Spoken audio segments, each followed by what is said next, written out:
1 Korinther hoofdstuk 8. Gods woord luidt hier als volgt. En wat de afgodenoffers betreft, we weten dat wij allen kennis bezitten. De kennis maakt opgeblazen, maar de liefde baart op. En als iemand denkt iets te weten, dan heeft hij nog niets leren kennen zoals men het behoort te kennen. Maar als iemand God lief heeft, is hij door hem gekend. Wat dus het eten van afgodenoffers betreft, we weten dat een afgod niets is in de wereld, dat er geen andere God is dan één. Want al zijn er ook die goden genoemd worden, het zij in de hemel, het zij op de aarde, zoals er vele goden en vele heren zijn, toch is er voor ons maar één God. De Vader uit wie alle dingen zijn, en wij voor hem, en één Heere Jezus Christus, door wie alle dingen zijn, en wij door hem. Maar niet in allen is deze kennis. Want sommigen, die in hun geweten tot nu toe niet los zijn van de afgod, eten het vlees als afgodenoffer, en hun geweten dat zwak is, wordt bevlekt. Voedsel nu brengt ons niet dichter bij God, want het zij dat we eten, we hebben daardoor bij God geen overvloed. En het zij dat we niet eten, we lijden daardoor bij God geen gebrek. Maar let erop dat deze vrijheid van u niet op een of andere manier een aanstoot wordt voor hen die zwak zijn. Want als iemand u die deze kennis bezit, in een afgodstempel aan tafel ziet aanliggen, zal dan zijn geweten, omdat het zwak is, er niet toe aangezet worden om afgodenoffers te eten? En zal zo de broeder die zwak is door uw kennis verloren gaan, een broeder voor wie Christus gestorven is? Door zo te zondigen tegen de broeders en hen in hun geweten dat zwak is te treffen, zondigt u tegen Christus. Daarom, als het voedsel mijn broeder doet struikelen, dan zal ik in eeuwigheid geen vlees meer eten, opdat ik mijn broeder geen oorzaak geef tot struikelen. Tot zover in 1 Korinther 8. We danken de Heere voor dat gedeelte van zijn woord. We willen dan even bidden om Gods zegen, voordat wij dit schriftgedeelte samen gaan bekijken. Laat ons bidden.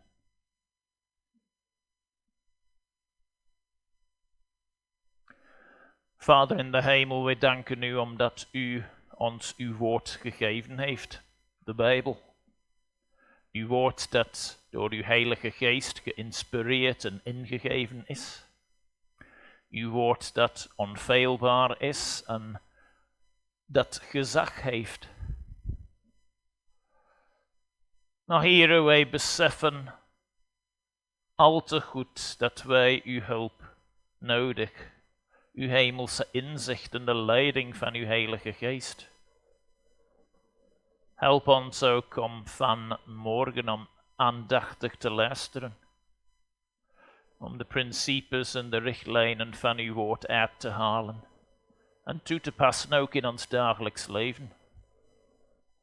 Heer, aanbidding, het betekent een wandel met u en tot uw eer te leven. En we moeten van u horen en leren, Heere. Heere, help mij in de verkondiging dat ik uw naam mag groot maken. Heere, bewaar ons allen van alles wat een afleiding kan zijn. Wij vragen deze dingen in uw dierbare eeuwige naam en uit genade. Amen.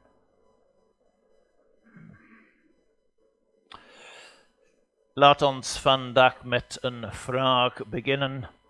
En de vraag is, kent u koning Philip?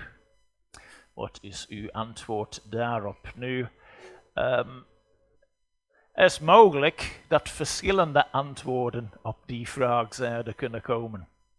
Misschien één mogelijke antwoord is te zeggen, ja, ik weet wie dat is. Dat is een mogelijkheid. Nog een andere mogelijke antwoord, ja, ik weet een aantal dingen over hem. Misschien een koninklijke familie kennen. Zij weten, ja, ik weet dat hij sinds 10 jaar nu op de troon van België zit. Maar het is ook best mogelijk dat nog meer onder ons een andere vraag willen stellen. En de vraag is, wat bedoelt u daarmee precies?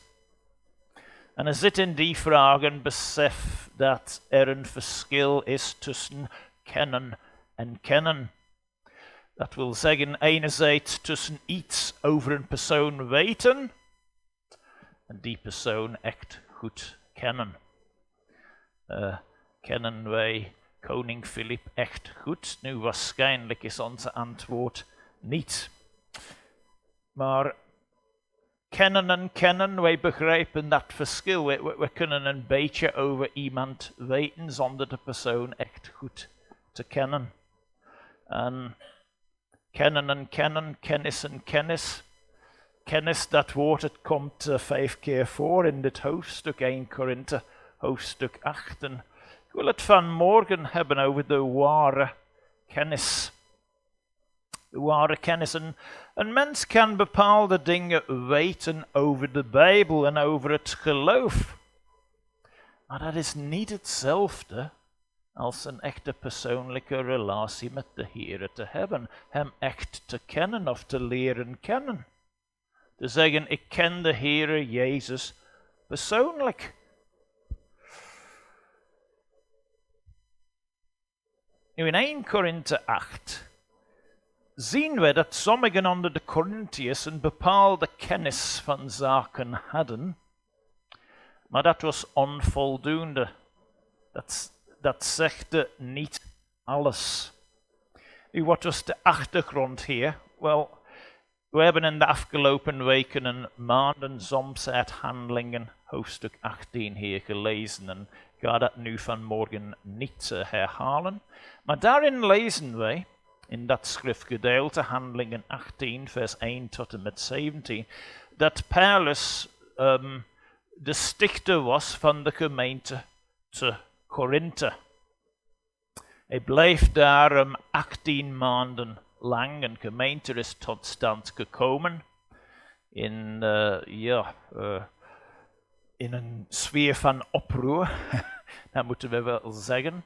Na 18 maanden is Paulus verder gegaan en hij heeft de gemeente toevertrouwd aan andere leidinggevenden.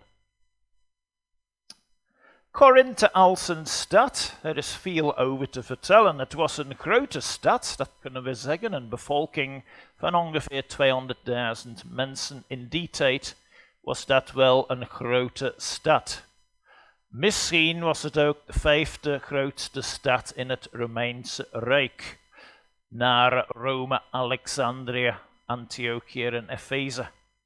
Het was dus een plaats van anonimiteit. Grote steden hebben dat effect.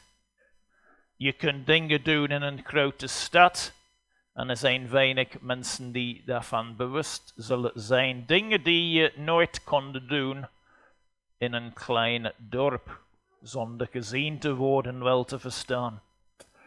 Het was ook een stad vol met immoraliteit. Het was een belangrijke stad, dat kunnen we ook stellen op verschillende vlakken. Het was de hoofdstad van de provincie Achaia. Dat gaf het een zekere belang op zich. Het was ook van belang voor reizigers. Het had een haven op 2 kanten. En dus het was een heel internationale stad. Veel mensen kwamen naartoe. Het was ook heel belangrijk voor de handel, voor de industrie. Paulus hij schreef deze brief in de jaren 50 van de eerste eeuw en hij wilde de gemeente vooruit helpen om te groeien. In de eerste 6 hoofdstukken behandelt hij problemen waarvan hij gehoord had. Hij had iets over de gemeente gehoord, over verdeeldheid, over wereldsgezindheid, over immoraliteit, incest. En hij wilde dat aanpakken. Vanaf hoofdstuk 7 komt een keerpunt als u een Bijbel daar bij u open heeft. Kijk even met mij naar hoofdstuk 7 en vers 1. We merken dat dat een keerpunt is in deze brief. Vanaf hoofdstuk 7 vers 1 begint hij dingen te behandelen die de Corinthiërs zelf te sprake gebracht hebben. Paulus schreef daar, wat nu de dingen betreft waarover u mee geschreven hebt. En het huwelijksleven is het eerste en we hebben ook in de afgelopen week 4 verschillende aspecten in verband met het huwelijk bekeken. Nu, vanaf hoofdstuk 8 en eigenlijk tot en met het einde van hoofdstuk 10, gaat het om, in het algemeen kunnen we zeggen, christelijke vrijheid. Wat mag een christen doen en wat mag een christen niet doen en wat zijn de grenzen? En het sprake komt een onderwerp van het eten van offervlees. Dit zijn een van de Bijbelgedeeltes die je denkt, ja, wat heeft dat met mijn dagelijks leven te maken? En dat maakt het ook niet gemakkelijker om de betekenis daarvan uit te halen. Maar voor de Corinthiërs was het wel iets dat hen betrof. Het was op hun hart. Ze hadden vragen daarover. Hoe moeten we hier daarmee omgaan? Dus ik hoop dat wij, ook als ik een klein beetje achtergrond geef, dat we bepaalde principes kunnen uithalen die wel van toepassing zijn op ons. Nu, het was zo in de oude wereld, de tijd van het Griekse Rijk en het Romeinse Rijk, dat heidense tempels, in heidense tempels stukken van dieren geofferd werden aan de afgoden. En deze tempels speelden ook de rol van een soort slagerij en een eetzaal. Je kon daar naartoe gaan gewoon om vlees af te halen. En er waren kamers waar je gewoon een maaltijd kon hebben. Soms werden maaltijden voor ambtsgilden, clubs en ook privé-diners gehouden in een eetzaal in de tempel. Vlees uit de tempel werd ook vaak verkocht aan het volk op de markt in de stad. Nu, dit gedeelte van 1 Korinthe, en dit gedeelte bedoel ik hoofdstuk 8, 9 en 10, geeft richtlijnen voor het gebruik van dergelijk voedsel. Nu, hier in hoofdstuk 8, Paulus dringt er eerst bij de Corinthiërs op aan om niet te eten in heidense tempels. Dat zien we vanuit hoofdstuk 8 en vers 10. De reden daarvoor, wel omdat dit een zwakkere broeder of zuster tot schade zou kunnen zijn. Dat legt hij ook verder uit in dit gedeelte. En vervolgens, vanaf hoofdstuk 9, noemt hij zichzelf als een voorbeeld van iemand die iets opgeeft, waarvan hij overtuigd is dat het goed is, omwille van de geestelijke opbouw van anderen. Hij houdt rekening met anderen, met andere woorden. In hoofdstuk 10 komt hij terug tot dit onderwerp van het eten van vlees in afgodentempels.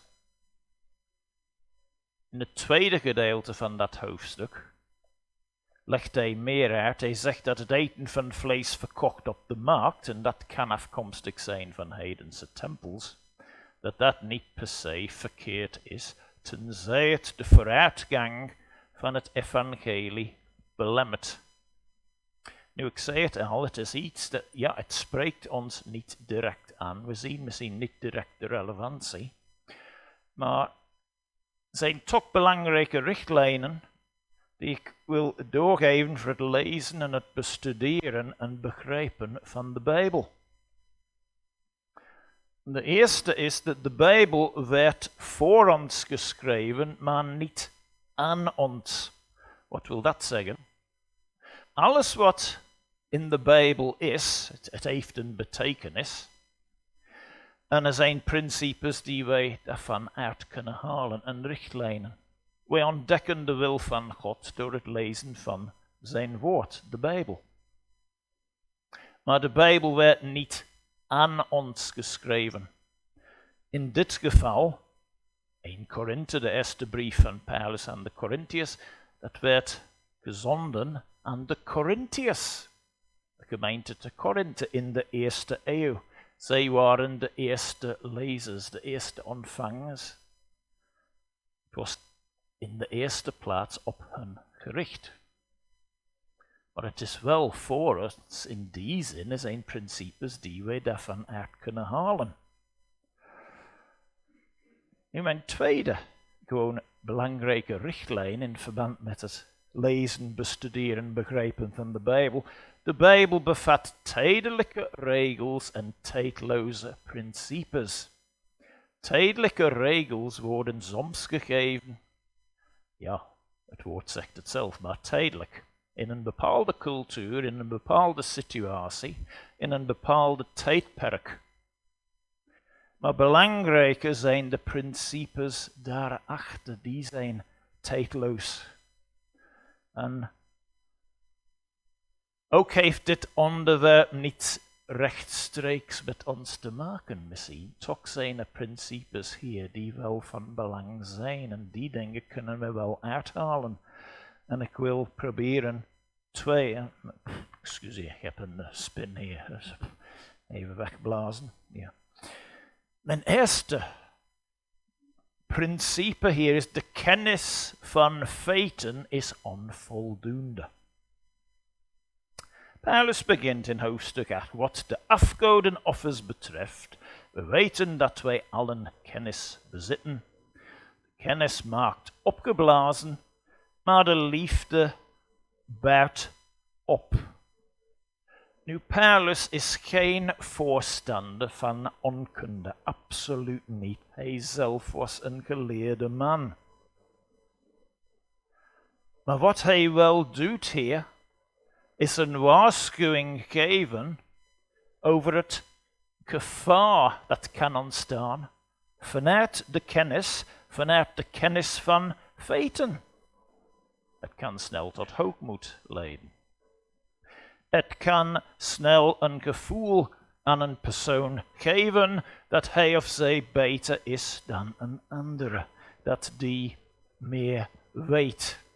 Dat die beter op de hoogte is, beter geïnformeerd. Paulus hij waarschuwt niet tegen kennis op zich, maar wel tegen de gevaren daarvan. En hij waarschuwt in vers 2 hier: en als iemand denkt iets te weten, en weten spreekt hier een beetje duidelijker. We weten duidelijker misschien het verschil tussen weten en kennen. Het is belangrijk dat de Nederlandse taal 2 werkwoorden heeft in dat verband.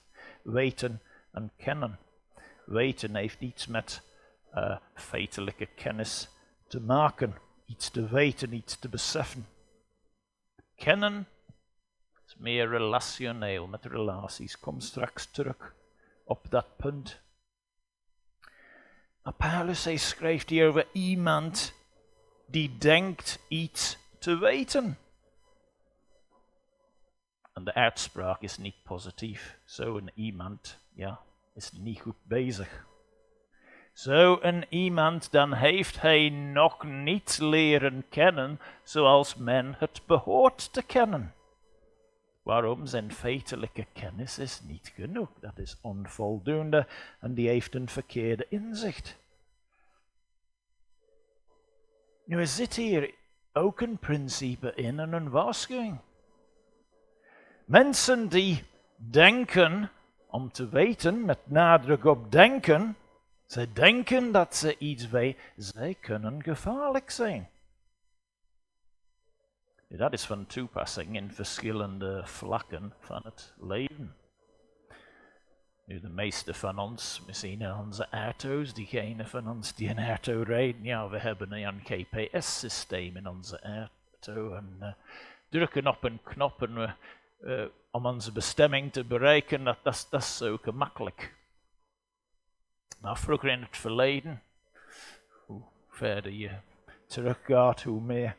We moesten op een map kijken om een bestemming te gaan bereiken. Maar als je iemand zou vragen, hoe komen we daar?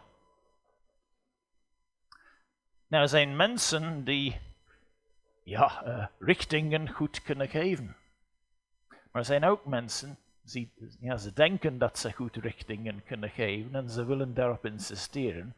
Maar in feite hebben ze geen besef van richting. En dat is het probleem. Maar ze denken dat ze het weten. En dat kan voor problemen zorgen.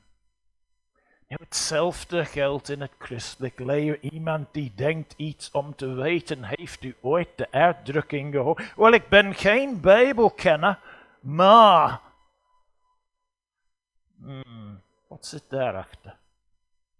Zet de Bijbel aan de kant, dat is niet zo belangrijk. Ik ken de Heer en ik heb een relatie met... Ik heb mijn gevoel, ik heb iets meegemaakt, wat dan ook. Een visioen, een droom of iets gebeurde in de nacht. Of iemand zweefde tot aan de plafond tijdens het mediteren. Wat dan ook. Oh, en ik heb iets op mijn hart. Oh, ik ben geen Bijbelkenner, oh, Gods woord, wat God gezegd heeft, dat speelt geen rol. Maar er is iets met mij gebeurd en ik ben dicht bij de Heer. Ik ben een expert, luister naar mij. Oh, alsjeblieft, en soms is het een poging om anderen te manipuleren. Luister, doe dat. Volg dit. Ik heb iets op mijn hart. Pas op met die uitdrukking. Weet u altijd wat de factoren zijn die een invloed op uw hart gehad hebben, om u tot dat punt te brengen? Ik twijfel aan u, u heeft het op uw hart, maar waar komt het van? En ik wil gewoon enkel zeggen, ja, sorry, ik open liefst Gods woord. Daar kan ik vertrouwen. Vertrouw dat veel meer dan mijn eigen hart. Dat is geen wedstrijd, geloof het maar. Wat God gezegd heeft, dat is geïnspireerd door zijn geest.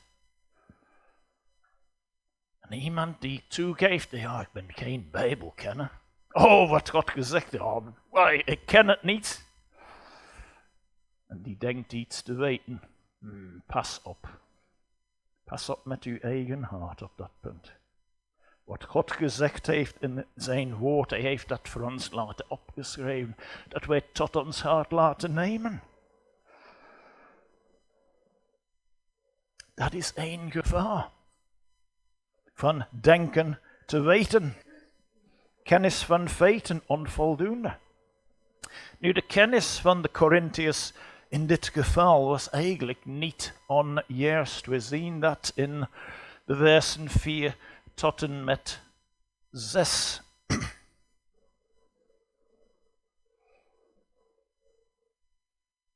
En hoe legt Paulus dit uit? Wel, hij zegt, wat dus het eten van afgodenoffers betreft. We weten dat een afgod niets is in de wereld. En dat er geen andere God is dan één. Ja, er zijn afgoden genoeg in de wereld. En zeker in de oudere wereld van de Grieken en de Romeinen al hun afgoden. Al de goden en godinnen met kleine g wel te verstaan. Ik heb ook verteld in Korinthe, er was een grote, enorm gebouwde tempel van Aphrodite, godin voor de Grieken van de liefde, de vruchtbaarheid en een aantal andere zaken, ook van de oorlog. Door trouwen met Aries, god van de oorlog. En ja, en er was een massatempel daar, dus dit was relevant voor de Corinthiërs. Er waren, ja, ik heb ook eigenlijk afgelopen weken, er waren eigenlijk 3 tempels van Aphrodite in Korinthe. De belangrijkste is de grote, enorme, die je niet kon missen. Er waren 2 andere kleine, dus dit was heel relevant. De stad was vol met afgoderij. Veel van de dingen die gebeurden in die tempels, ja, die hielpen om de economie, de industrie te doen draaien. Kopen en verkopen, handel, ontmoetingen in de eetzaal, met zakencontacten enzovoort. Koop een beetje vlees, geniet van een maaltijd, maar natuurlijk al dat verkoop, dat was voor onderhoud van dat tempel. Nu Paulus, hij schreef hier tot deze Corinthiërs die dachten, ja, afgoden, ze zijn niets, ze bestaan niet.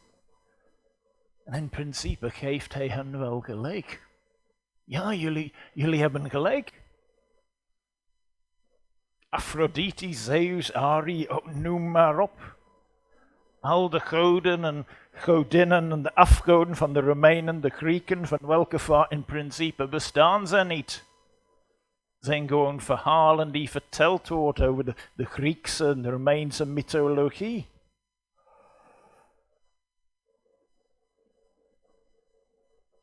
Er is maar 1 God. Paulus legt het hier uit.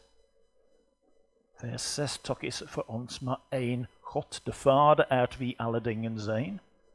En wij voor hem. En 1 Heere Jezus Christus, door wie alle dingen zijn en wij door hem. Er is maar 1 God. Dus de Corinthiërs gingen zonder problemen naar de tempel om voor een maaltijd of om gewoon voor een gezellig babbeltje of wat dan ook. Ze zagen geen erg in. En in principe hadden ze geen ongelijk, dat is wel het, maar er was toch een probleem. Paulus, hij keurt hun acties hier niet absoluut goed.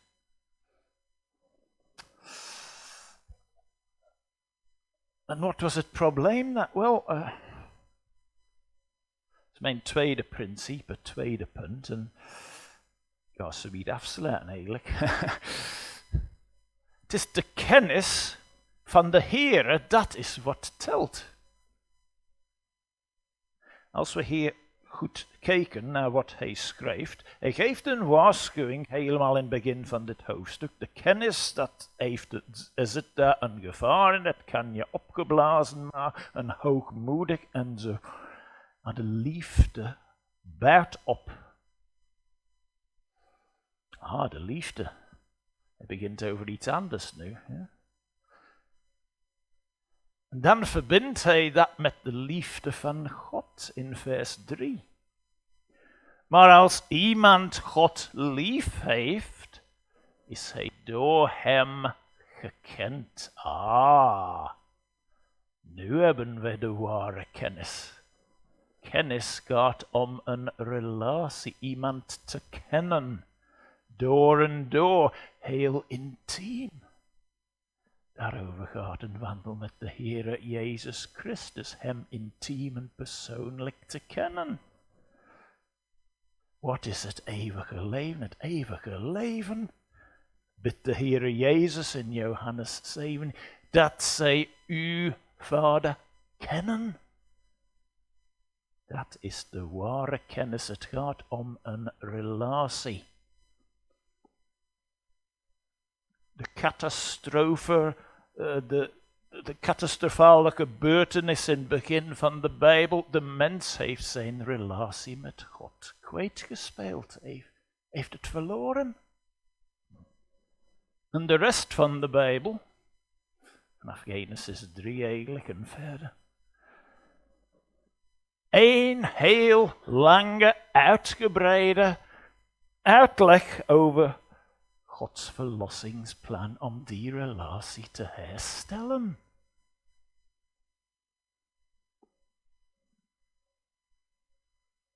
En iemand die met zoiets langskomt met het idee, de Bijbel is niet relevant voor nu.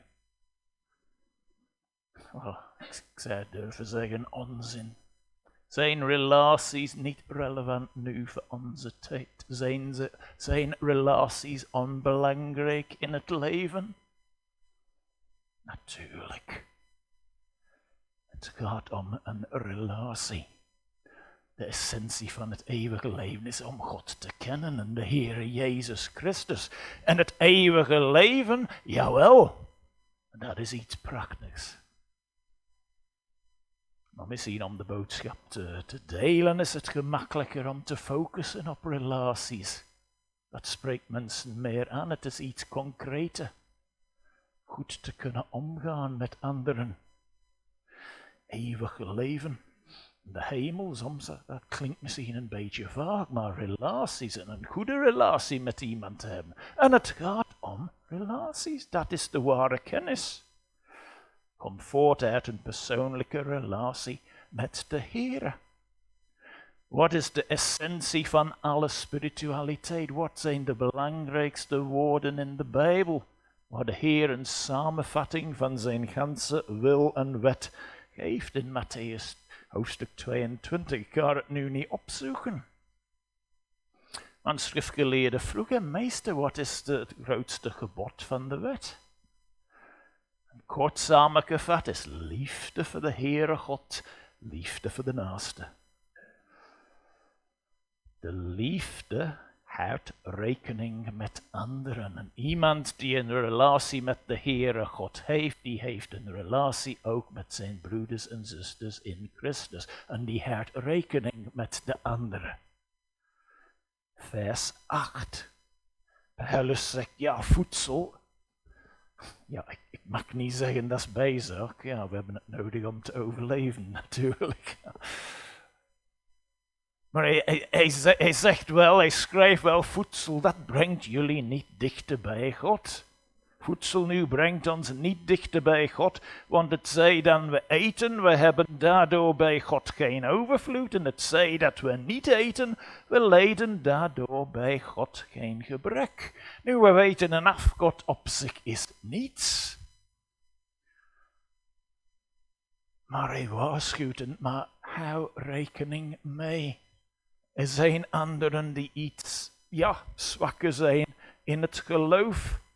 En zij hebben nog niet dat beseft. En zij denken nog dat er wel afgoden zijn, dat ze echt bestaan. Afgoden bestaan niet op zich, ze worden gecreëerd door de mens. Het is iets wat een mens zelf maakt. Het kan letterlijk zijn met een stukje hout of steen, of iets in ons hoofd dat wij creëren. Iets dat het belangrijkste voor ons worden in ons leven. Dat kan een afgod voor ons zijn. Kan ons werk zijn, kan ons gezin zijn, onze job, onze vrije tijd, een bepaalde hobby. Computerspelletjes, wat dan ook.